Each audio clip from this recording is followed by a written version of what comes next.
당신이 찾던 무서운 이야기 고비의 TV.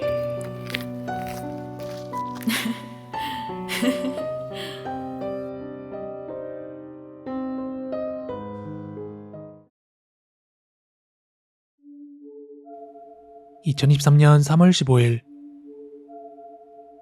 고비의 TV 공포라디오입니다. 이건 제가 전에 살던 아파트에서 실제로 있었던 일입니다. 제가 살던 곳은 지은 지 30년도 더 된 낡아빠진 2층짜리 목조 아파트였습니다. 역 근처에 있었지만 워낙에 오래된 곳이라 그런지 주변 집들에 비해서 집세가 훨씬 저렴했습니다. 다른 곳보다 저렴한 집을 찾아 모인 사람들이 사는 그런 아파트다 보니까 당연히 주민들 중에서도 그렇게 유복한 사람들은 없었습니다. 하루 종일 기침만 하고 있는 노인에 사시사철 뭔 소린지도 모를 말로 싸움만 일삼는 외국인 부부까지. 저는 그런 곳에서 살았었네요. 당시 저는 프리터라 일은 하고 있었지만 수입이 많지는 않았습니다. 그리고 언제부터인가 제 방에서는 이상한 일들이 일어나기 시작했어요.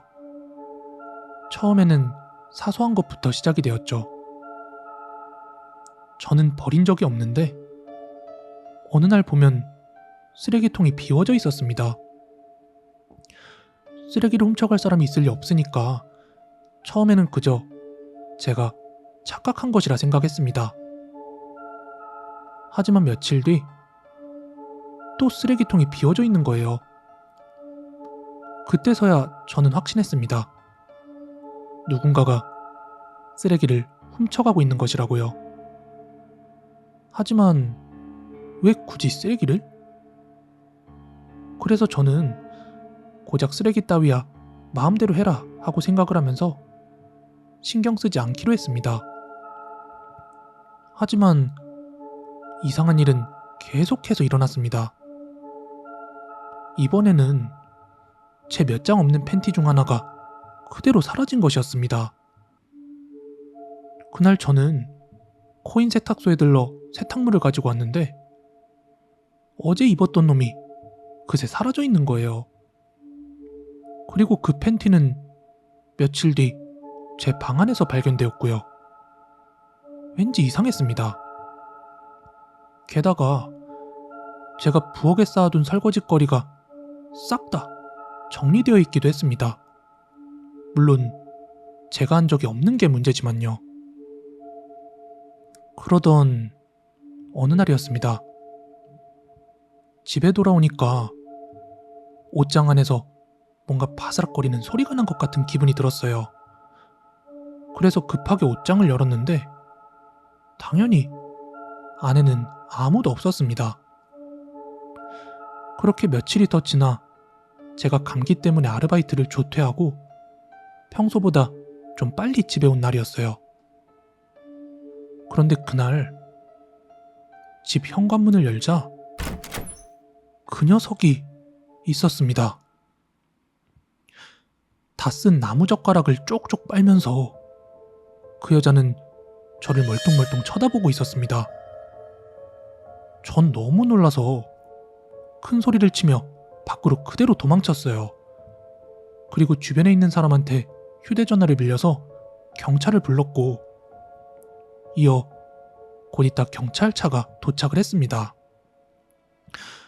제가 사정을 말하자 경찰은 저희 집으로 조사를 하러 들어갔고 제가 밖에서 기다리고 있자 빽빽대는 여자의 고함 소리가 들리더니 곧 경찰한테 붙잡혀 나오더군요. 그리고 다음날 경찰서에서 연락이 와서 찾아가게 되었는데 그 범인은 바로 저희 옆집에 혼자 사는 여자였습니다. 정신적으로 문제가 있어서 통원 치료를 받고 있다 하더군요. 저희 아파트가 굉장히 낡은 아파트라 벽장에 있는 천장은 쉽게 떼어낼 수 있었기에 거기를 통해서 제 방으로 드나들고 있었던 듯 했습니다. 그리고 범행 동기를 들어보니까 처음에는 그저 옆집에 누가 사나 하는 호기심에서 그렇게 저희 집에 드나들던 거예요. 그런데 그게 점차 스스로 머릿속에 연애 감정으로 바뀌었다고 합니다. 하지만 제가 그 여자를 본 건 그날이 처음이었습니다. 긴 머리카락에 잔뜩 야윈 모습은 꽤 기분이 불쾌했었습니다. 그리고 경찰관은 제게 말했어요. 저 여자는 정신병이 있어서 곧 석방될 거라고, 웬만하면 이사를 하는 게 안전할 거라고 하더군요.